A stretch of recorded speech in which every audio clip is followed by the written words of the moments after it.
Oh, so before the bigger sentence, which we're going to get into, you was in a training school, which was like a juvenile center. Yes. Okay, and how old was you at this time? 14. So you did a lot at 14. Yeah. I thought this was like a 2-year story. This is all in 12 months. My birthday was in November, so you had a busy 14. I went from 13 to 14 with a lot of different troubles. Okay. So now you're in Morrison Training School. So this is your first time ever being technically an inmate, right? Yes. Even though it's a juvenile center. Yes. So break that down to me. How was that? It was horrible. Fights. Guys test you, man. They want to see what you're about, see if you can deal with, what you're trying to just do your time and go home.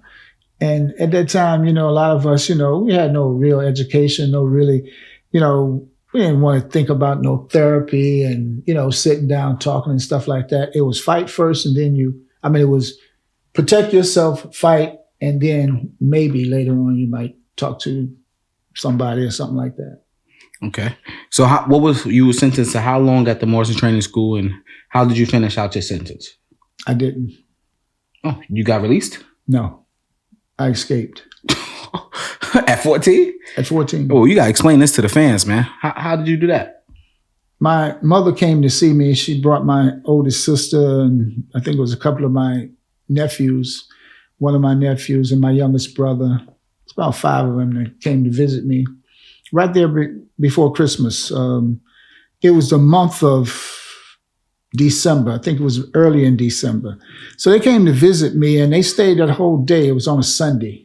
They had drove from Greensboro here to Morrison. So they gave me some money. Instead of turning the money in, I kept it in my pocket, and they also paid you $1, for working you did at the Morrison Training School.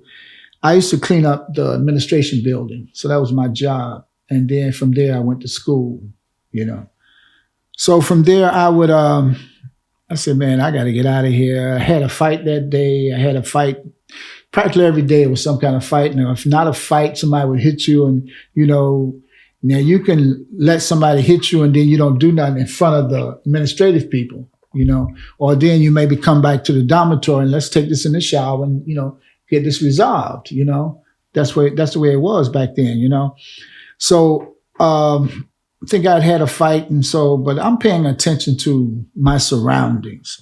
You got one guard working at night, You got 2 big old dormitories on this side. You got 2 big old dormitories on that side, You got about 8 buildings like this, And the office is in the middle,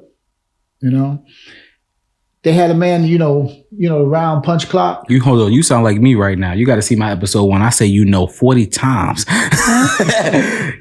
I know we got to get a shirt. Let's go. Get back to it, Bobby.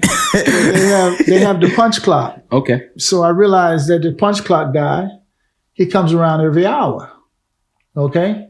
Oh, you are calculated. You got one guy that does his rounds on the weekdays. You got one guy. Okay. On the weekends, it's more, a lot of more activities because you got visiting and stuff like that. And sometimes we have entertainment come in, maybe some girls would come and sing, or they would have, all kinds of stuff, giving us stuff, and the, the prison people, the church people. They would come in and, people would come to church, But anyway, as I paid attention to what was going on, and then I started hearing this train whistle.